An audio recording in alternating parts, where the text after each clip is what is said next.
Well, good morning, Foundations. How y'all doing? If we haven't met, my name is Steve Carter, and I've been here a few different times, and your pastor, Pastor Carl, has just been an absolute gift to my wife and to myself. He's like Yoda. I don't know how he does it. You spend like 5 seconds with him, and he's already like seen into your heart and soul and brought out the most broken parts and then shows them to you and cares for them and then puts it back in. And you walk away going, I feel great.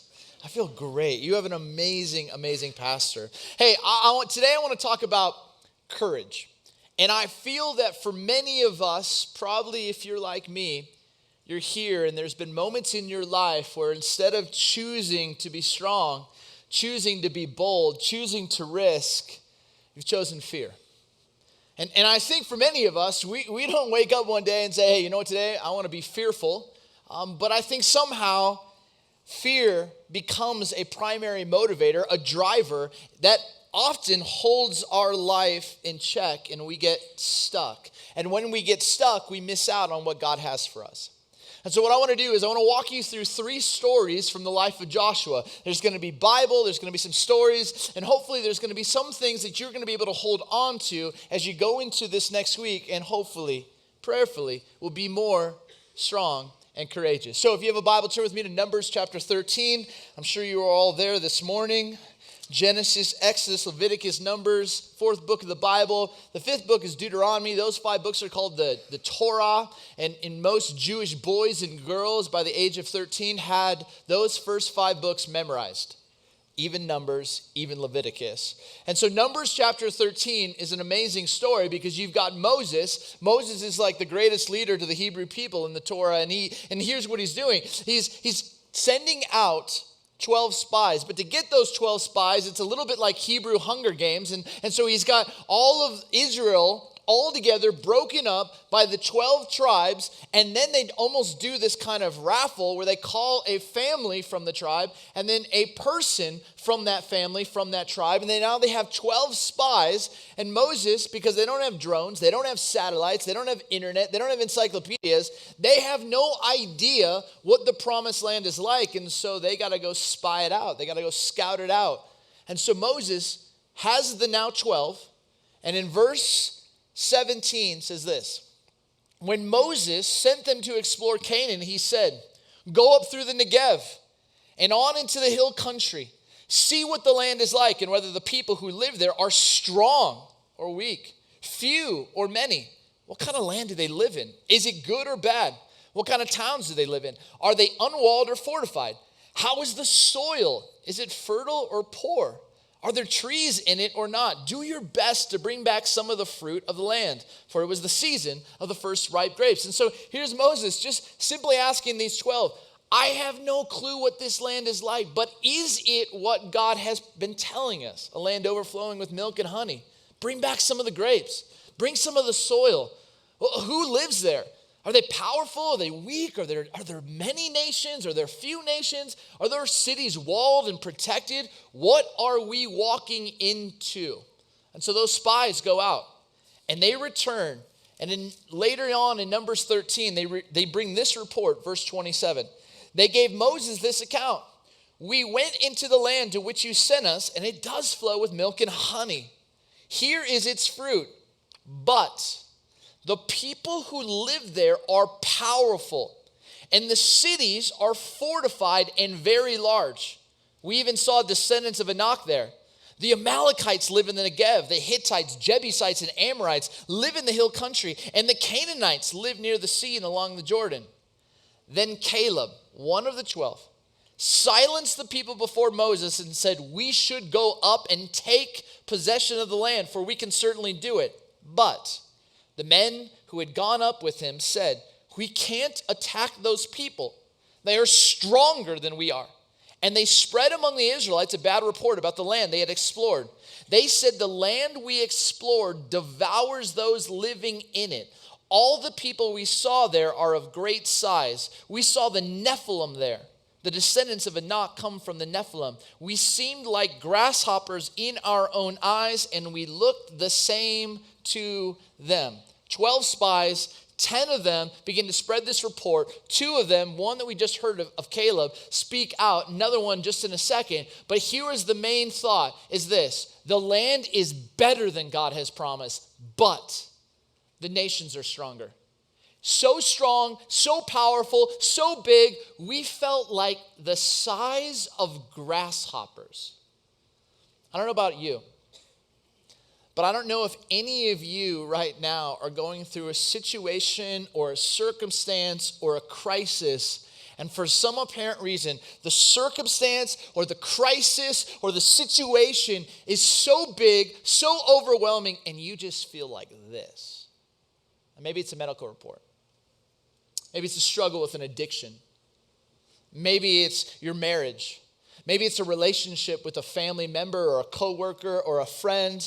I don't know, but there are opportunities and moments where this is, for many of us, our feeling. And fear kicks in when we start to give so much more power to the circumstance or to the situation or to the crisis than who is the most powerful of them all. And this is what Caleb reminds us of. And Caleb's like, we can certainly do it. We can do this. Joshua says this in chapter 14, verse 6. It says, Joshua, son of Nun, not son of a nun, or that'd be weird. Son of Nun, and Caleb, son of Jephunneh. Now, just if you're ever speaking and reading from the Old Testament, there is a weird, hard word. Just a little tip. Just read it quickly and with confidence and move on, and everyone will believe you. Caleb, son of Jephunneh, who were among those who would explore the land. They tear their clothes and said to the entire Israelite assembly, the land we passed through and explored is exceedingly good, that the Lord is pleased with us. He will lead us into that land, a land flowing with milk and honey, and will give it to us. Only do not rebel against the Lord, and do not be afraid of the people of the land, because we will devour them. Their protection is gone, but the Lord is with us. Do not be afraid of them. But the whole assembly talked about stoning them. And the glory of the Lord appeared at the tent of meeting to all the Israelites. So here Joshua and Caleb speak up. It's even so much better. We can do this. We don't need to be afraid. God is with us. And the whole nation is like, let's stone those two. Let's just take them out. Can I tell you something? There's a great leadership principle. It's kind of preached in business circles. It's spoken on college football locker rooms. And it's simply this: E plus R equals O. Events plus response equals outcome. And truth be told, you don't control the events. Sometimes events just happen. Crisis happens. Conflict happens. The only thing that you have power of is your response. And depending on your choice, your response to that event creates the outcome. If you react or you retreat or you run away because of that event, it creates a different kind of outcome. But if you trust, you lean in, you believe God's got this, some better outcome can happen. And all of Israel is watching 2 guys speak up and say, our God can do this. This, let me just tell you, you're saying we're like grasshoppers. Let me tell you this, they're like grasshoppers compared to God. And they just start to reframe it. And here's what I need you to understand. And I tell people this all the time, because there are so many well-intentioned, good Christian people who are living in the past. And their attention, their head space, their heart space is all back in yesterday. And here's the truth. You can't change it. It already happened. You can't control this. You can't change this. And there are so many other good, well-intentioned Christian people who live in tomorrow, constantly thinking, driven by anxiety and pressure and stress, dreaming about tomorrow. But here's the truth. Nothing you can do can make tomorrow come any quicker. There is only one thing that you actually have control over. And it's right now. It's this moment. The only thing that you control is this moment. And how you choose to use this moment prepares you for what God has in store for you. But if you run away and you retreat or you react in these moments when events of crisis and conflict and struggle come, then what is it preparing you to do in the future? To continue to run, to continue to retreat, to continue to live in fear. And this is where Joshua and Caleb, something happens. Let me just take it to another story. No way David just goes up one day, bringing his brother's cheese, and decides to pick a fight with a giant. It doesn't just happen. When he meets with Saul, the king, and says, I want to fight this guy, Saul's like, there's no way, man. You're like a kid. And he's like, are you kidding me? I'm a shepherd. And he's like, exactly, you're a kid. And he goes, no, you don't understand. When I would be out with the flock, I'd watch a bear come and take one of my sheep. And you know what I did? I ran after that bear. And I killed that bear, and I saved that sheep. And then a lion came and tried to take one of my sheep, my father's sheep. And I was like, no. And I killed that lion. So just as I killed a bear and just as I killed a lion, I will kill that giant. But let's just be really clear. If he doesn't go after that bear and he's like, well, my dad won't know. That's just one sheep. Don't ever come back, bear. Or a lion takes another. It's all right. If he doesn't go after those, I don't think he has the courage to go after Goliath. And little by little, David had no idea what fighting a bear and fighting a lion would prepare him for. Same thing's true with Joshua. And I don't know where in your life you feel small. I don't know what circumstance or situation feels so massive. But can I just tell you? I can tell you that there's another way to respond. A couple weeks ago, I was with one of my good friends. He was a groomsman in my wedding. I was a groomsman in his. He's a pastor in California, and he's just went through his second brain surgery. He's 37, 38 years old. He's got a 5-year-old daughter. Went for a hike, and he was telling me that he was needing to go to Houston for 40-some days to go in intensive radiation. And I'm like, man, what's that like? And he's like, man, it's crazy. You put this mask on, and then you go under this like machine. You sit under there. And he's like, I'm a little nervous about it. And I'm like, well, how are you, just going to respond to this? And he goes, you know what I'm going to do? I'm going to train every day. And I'm like, for what? An Ironman. I'm like, what? You just had a brain surgery, bro. And you're going through radiation? And then you're going to get done with radiation, and you're going to go to the gym and train for an Ironman? He goes, yeah. And I'm like, why? He goes, because I don't know how much time left I have on this planet, but I want my daughter to always know that when her dad faced a conflict, that he found a better way. And he's like, I want to teach her that obstacles will come, but I'm still going to keep training and still keep running, and I can't wait for the day that I get to that finish line, and I tell her, I didn't quit. I didn't quit. And then he looks at me and goes, so what's your excuse? I was like, what? And here's the truth, right? You hear that story and you're kind of inspired. Some guy has 2 brain surgeries, going through radiation and chemo, and still getting up to go to the gym. And he's actually created these videos on YouTube, and he's just literally like, what's your excuse? And I think about that. I think sometimes our excuses in the circumstance, our excuses in the power of the crisis, our excuses in the situation or in the disease or what some doctor says or what somebody else, and there comes a moment where you have the choice to respond and see, no, God's got this. God's got this. And because Joshua and Caleb respond in this way, I think when Moses knows that his time is coming to an end and he's not going to be able to get into the promised land and he's looking for his successor, he knows. It's one of those two. And Joshua never saw himself as the leader of the Hebrew people, but Moses did after watching him stand up, even when everybody wanted to stone him, and point people to true north. And look, Joshua chapter 1, God has some words for Joshua. If you have a Bible, you can turn with me there. It says this: after the death of Moses, the servant of the Lord said to Joshua, son of Nun, Moses' aide, Moses, my servant, is dead.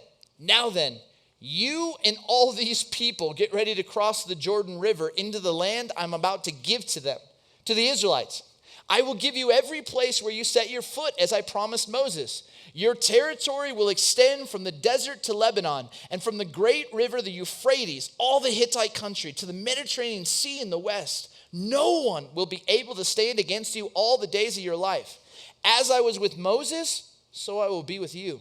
I will never leave you nor forsake you. Be strong and courageous, because you will lead these people to inherit the land I swore to their ancestors to give to them. Be strong and very courageous. Be careful to obey all the law my servant Moses gave you. Do not turn from it to the right or to the left, that you may be successful wherever you go. Keep this book of the law always on your lips. Meditate on it day and night, so that you may be careful to do everything written in it. Then you will be prosperous and successful. Have I not commanded you? Be strong and courageous. Do not be afraid. Do not be discouraged, for the Lord your God will be with you wherever you go. So Joshua ordered the officers of the people, go through the camp, tell the people, get your provisions ready. 3 days from now, you will cross the Jordan here to go in and take possession of the land the Lord your God is giving for your own. Now, here's the thing. There is something really, really human about this. Because when you read Joshua chapter 1, you got to understand that Joshua is taking over for Moses. Moses, like I said earlier, greatest Hebrew leader in the Torah. And now Joshua's like, I got to follow him? And I bet he's wondering, I don't know if I have what it takes. I'm not like Moses. I don't think I can do this. And there takes some time when somebody has influence or somebody has authority or someone actually can speak into someone's life and opens up a door that they don't actually deserve. I've experienced this. I remember a number of years ago, I was invited by the Jimmy Carter Foundation to go to the Middle East, fully paid. And we were going to go to Israel, we were going to go to Palestine, we were just going to do an amazing peacemaking trip. And I thought to myself, that free trip, I'm in. And so I fly over there. We're there for almost 2 weeks. And in the middle of the trip, we're in Jerusalem, and they put us up in the Colony Hotel. It's a 5-star hotel. I've never stayed at a 5-star hotel before. It was amazing. And this hotel was actually written or owned by the guy who wrote the hymn, It Is Well With My Soul. And the original writing of it is up on the wall. It's amazing. And so we're checking in, and there's about 10 of us, and they hand me my key, and they hand the other guys their key, and they go this way, and my room's over here. And so I'm like, all right, I'll see you at dinner. And as I'm walking in my room, there's a guy outside of it. I wave to him. I go in my room, and this room is massive. I got like 2.5 bedrooms. I have 2 bathrooms. I've got my own kitchen. I got a mini bar. I got a study. It is unbelievable. I'm like, this is incredible. It's bigger than my house. And so like, I go back to dinner. I'm like, guys, isn't this place amazing? They're like, it's great. I'm like, what's your hotel room like? And they're like, it's a hotel room. I'm like, what do you mean? Like, you don't have like 2 bedrooms? Like, no, we have 1 queen bed, a little TV, a little bathroom. I'm like, you guys got to see my room. We walk into my room, and as I'm walking in, there's the guy outside, and he goes, you need anything else, Mr. Carter? And I'm like, no, I'm good. And it hits me. They think I'm Jimmy Carter's grandson. And I was like, I do need something. Can I get a little sparkling water, a little lime? Perfect. You got any of that 300 Egyptian sheet count or whatever? I don't know. I'm just like throwing random stuff out, living it up. And here's the thing. I didn't deserve that room. But somehow, some other name opened a door for something that I didn't deserve. And this is exactly what's happening with Joshua. The creator of the heavens and the earth is speaking into Joshua's life and goes, hey, I know you're not Moses. I know you probably don't ever see yourself being the leader of the Hebrew people, but I need you. And I'm telling you, and 3 times in 4 verses, you know what he says? Be strong and courageous. Be strong and very courageous. Have I not commanded you? Be strong and courageous. And this became something that Joshua held on to. And truth be told, this became the battle cry of the Hebrew people. And whenever the Hebrew people would go into battle in the Old Testament, this phrase, be strong and courageous, or in Hebrew, rak shazak, this would be what they would say. And they literally, it's like the original jock jams, they'd literally line up the whole nation, and they'd just be screaming this, rak shazak, rak shazak. And then all of a sudden, one soldier would take off running, William, like Wallace style, and they would follow. And they would be screaming this, not to be strong and courageous in their own strength, but in God. That if God was with them, God would never leave them nor forsake them. And I've been thinking a lot about this because this became the battle cry. And I meet with so many good, sincere Christians that they don't have a battle cry. So when the circumstances come or when they start to feel small, they don't have anything to rely on. Do you have a life verse? Do you have like a song that you sing? A hook, a verse, like a battle cry, some kind of something that when all of a sudden life punches you in the face, or when you feel fear rising up, this verse or this word or this song just pushes it down and allows you to continue chasing after God. And Rock Shazak for the last year has been that for me. I'll just be really candid. This past year has been the hardest year of my life. Some of you know this. My dad passed a couple months ago. Just was in Chicago. It was a really difficult season. And there would be moments at 5 a.m. I'd get out of my house and go for a run. And I'd go to this nature preserve. And no one would be out on the trail.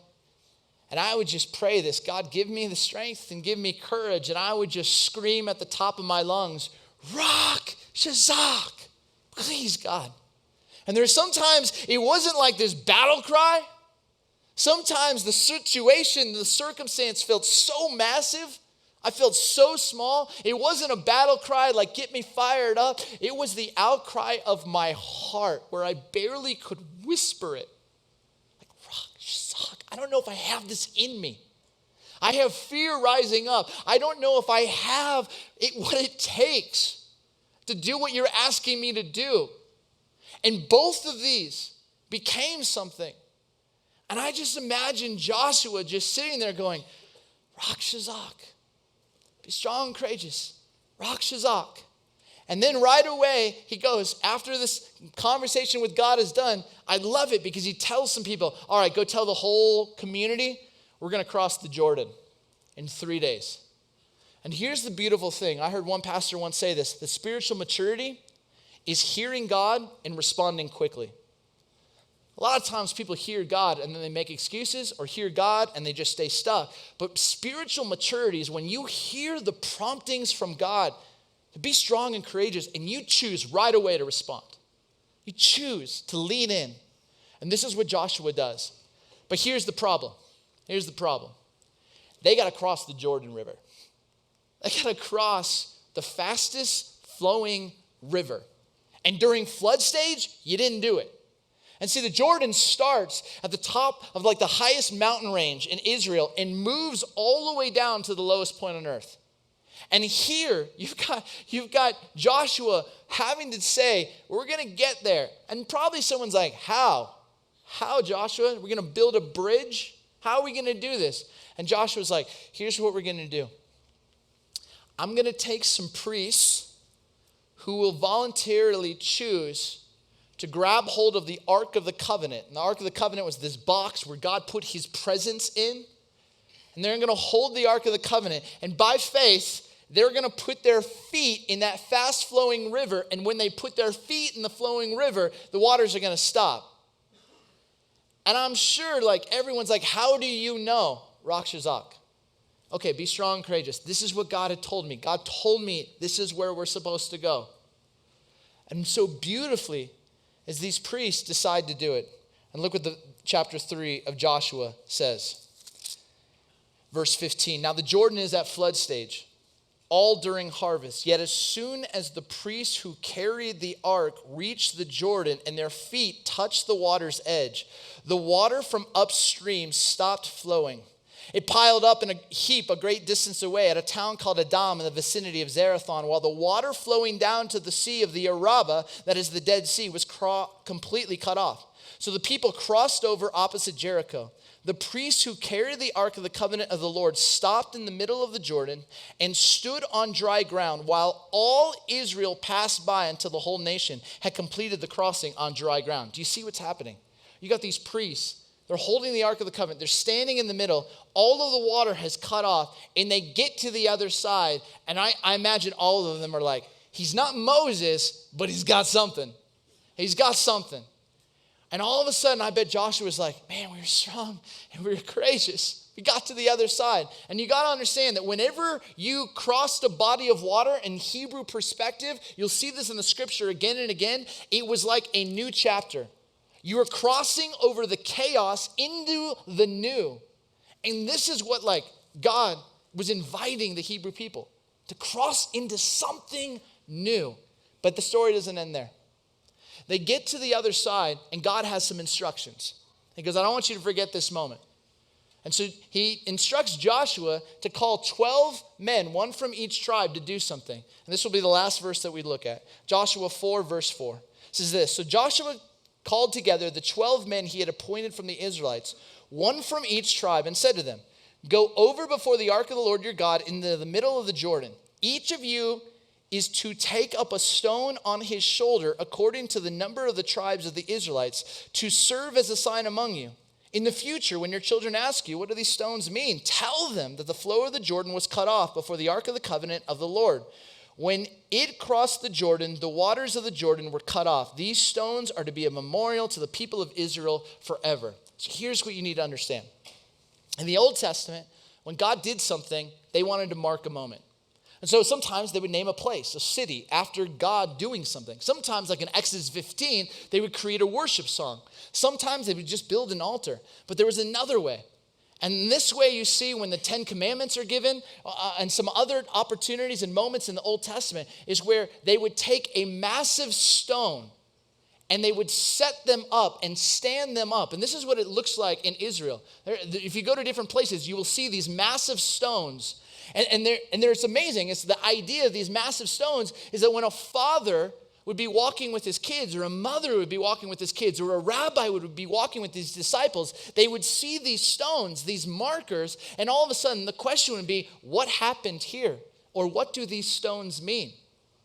And then the father or the mother or the rabbi would tell their kids or their disciples, oh, this is where there were some priests who heard Joshua say Rakshazah, and they actually took hold. They took hold of the Ark of the Covenant and had the faith to put their feet in the water, in the flowing Jordan, and stood in the middle, and all Israel was able to pass towards the promised land. And the beauty is these stones became synonymous with the Hebrew word masavot, which literally means what happened here, masavot. And Peter takes this in 1 Peter chapter 2. And he talks about how every one of us as Christ followers, we are being built and shaped and formed into a spiritual house. And we are being built on a cornerstone, a rejected cornerstone named Jesus. And that we ought to live such good and holy lives that when people see our good deeds, even though they don't believe in God, they would want to worship him on the day he visits us. And the idea is that every one of us, when we choose to live in courage and we choose to live boldly, choose to live after the teachings of the scriptures, that people would see our lives and say, Masavot, what happened here? What happened here? And even 1 Peter chapter 3, it says, always be prepared to give an answer for the hope that you have. Because the idea is that when you live a life of faith, and you live a life of boldness, people are going to say, man, what happened there? And you're going to say, oh, I got a story to tell. Here's the truth. I think that many of you here today are standing on the banks of the Jordan. And I think many of you have before you a moment and an opportunity to go over towards the other side. And maybe that other side is some vision that God has given you. Maybe it's some forgiveness that God longs for you. Maybe it's some idea or breakthrough that God has for you. But for many of us, we stand here. And for many of us, we've been standing here. And for some of us, our feet have been just planted here. And God, again and again and again and again and again, is inviting you to Rakshazak. Be strong and courageous, to trust him, to put your feet in the water and to cross. And I started thinking about this, and I know we don't know each other very well, and over the next number of months, I'm going to be coming once a month, but I know you don't know me. And you don't know kind of my preaching style. And some of it is Bible, some of it's story, but really my heart is when I write messages is just to say, how does this passage really grab hold of the hearts of people?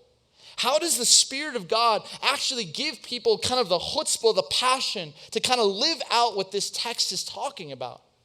And all of a sudden, this idea came to me. And I started to think, man, what if we were all on the banks of the Jordan and Joshua was here? And Joshua was speaking about Foundations Church, speaking about the kind of women and men and the kind of leaders we want to be in our communities and in our church and in our city and in the marketplace and in our school. And I wonder if he just said, hey, here's the problem. We got this fast flowing river, the Jordan. It's right before us and we're going to have to cross over. And I imagine Joshua just looking at us just saying, hey, what one of you priests here at Foundation, one of you leaders here at Foundation, one of you people who call this church your home, which one of you would say, I'd grab hold of that ark of the presence of God and I would put my feet in the water believing that God is doing something, that God's not done with this church, and God is taking us somewhere to actually have great, profound influence in this region. And I just started kind of writing this out. And then in my sense, and as I prayed about it, I started thinking about this more and more, and I go, I feel the sense from God, you need to ask some people who would have been the ones who would have raised their hands and said, oh, Joshua, I'll do it. So here I am, 10 a.m. service. I'm asking you, how many of you would say, I would have stood up in that moment if Joshua were here asking, God's not done with Foundations, he's taking us somewhere.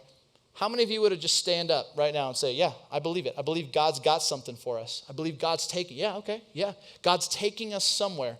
God's going to do something. I just need to stay standing. You're okay. Okay, I see you. I see you guys over there. All right, awesome. Okay, now here's what I started to think. And I started to think about this. And some of you are like, man, I don't know where this guy's going. This is awesome. Don't worry. You're going to see. I started thinking about this. The truth is, all of a sudden, there are these people who actually had the faith to do it. And they had the faith to hold on to something. And then as the fast-flowing river was coming, and the crisis was there, and everybody heard the sound of the water, everybody heard that, they had the faith to put their feet in the water. And then I started to think about the gospel, the power of the gospel. The truth is that Jesus just came down. He was the great priest. And he comes down and he stands in the middle and he literally makes a way. He makes a way from you to get on that side over to where God wants to take you. And constantly, day by day, grace upon grace upon grace is the invitation to live that out. And Jesus' death on the cross, we celebrated with communion. His death on the cross, his resurrection paves a way. And then I start thinking,